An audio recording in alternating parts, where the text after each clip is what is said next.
Fear Street Part 3 taught me it was possible to be totally heartbroken. It was me. Horrified.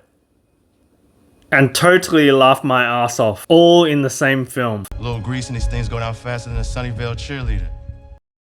The film also taught me a few things about living in the year 1666.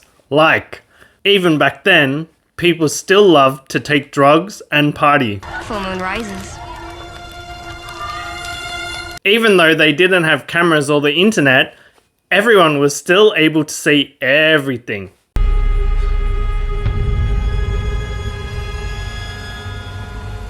And 3, without the internet and porn, everyone is so damn horny. Come to the woods with me. Entertain yourself with someone else. If you are liking this so far, guys, give us a quick like. Thanks. So, a big concern I had before watching this film was that Part 1 and Part 2 were just so damn good that this film wouldn't be able to stick the landing.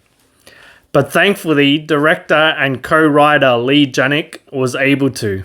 She did it. Not only did the director do it again, guys, Netflix Korea did it again too.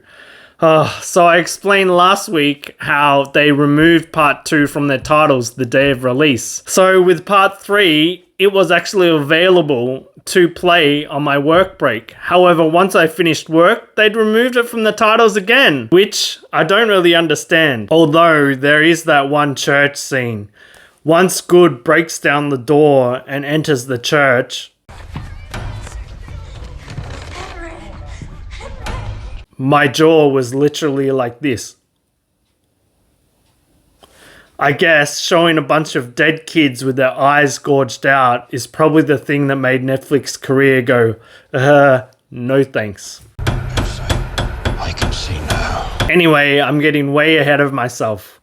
When the film opens up from the cliffhanger from last week, we actually find out that Sam is just a sweet farmer trying to help a pig. We then also delve into the town and find out what's going on back in Shadyside so long ago. Then we delve straight into the lore and the setting of 1666. And we find out that it is only Dina reliving the past. But these characters or people are actually quite similar to their counterparts back in the 90s. Especially the relationship between Dina and Sam, that's the same. Actually, if you even look at the trilogy as a whole now, the whole thing that's driving the story of Fear Street is the relationship between Dina and Sam. However, we do get one new character, which in the beginning I did think was super cool. You can always come to me, Sarah. The door is always open to you. Turns out I was super wrong.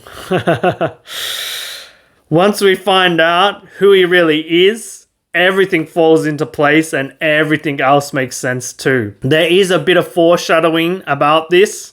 One does not summon the devil by chance. However, with that foreshadowing, I thought they were just setting up that in fact Sarah Fear was going to be a sympathetic villain. That yeah, the township had crucified her and made her into this witch. And she, to save her own life and to save the love of her life's life, she was going to bargain with the devil and become a witch, then put the curse on the town. Which, I mean, she said she was going to do that. They want a witch.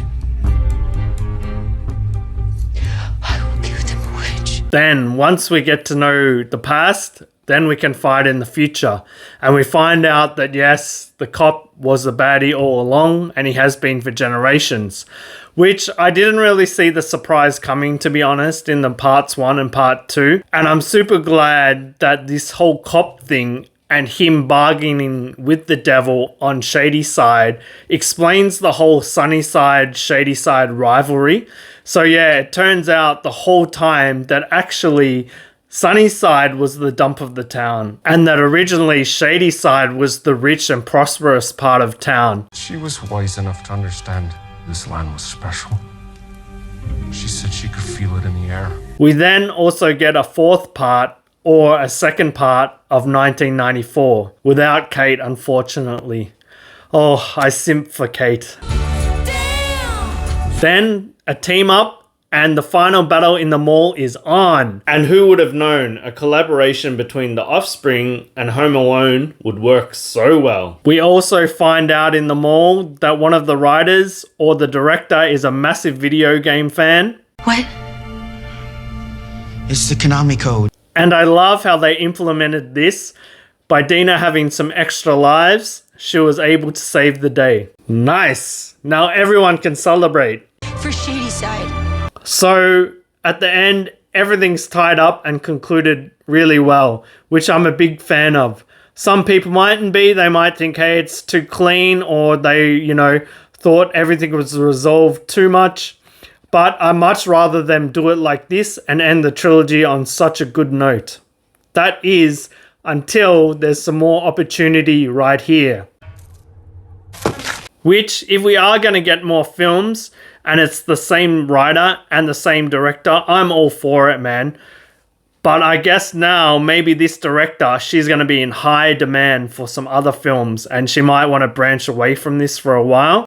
But I do hope that one day, the director Leigh does come back and direct some Fear Street films, because the reason these 3 films and the trilogy as a whole work so well is absolutely because of her vision and her direction.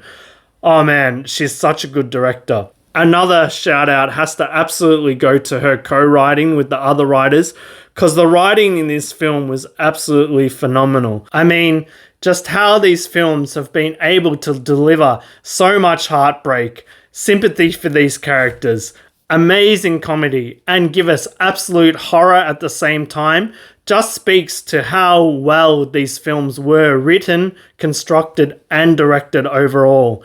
I mean, the trilogy's just been so great. I've had an amazing time. And who would have known that 3 films could have such an effect on me, not only during watching them, but in between the 3 weeks of air that they had. I've been watching 90s slasher films again. I've been right into the 90s music again that was featured in Fear Street Part 1. I mean, this trilogy has just been great on screen and off screen. It's been such a great ride. I'm actually a little sad that it's over. But I'm glad that they stretched it over 3 weeks, because oh my god, what a time. So those were my final thoughts, guys.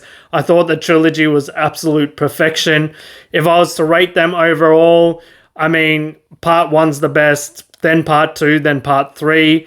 But a trilogy overall and the film separately, I all think they're excellent. I don't want to get ahead of myself and say the best trilogy of all time, but who knows, time will tell. Thanks for making it this far into the video, guys. If you haven't subscribed already, please do subscribe. If you were here for all my reviews of part 1, part 2, and part 3, massive thanks and shout out to you. Thank you.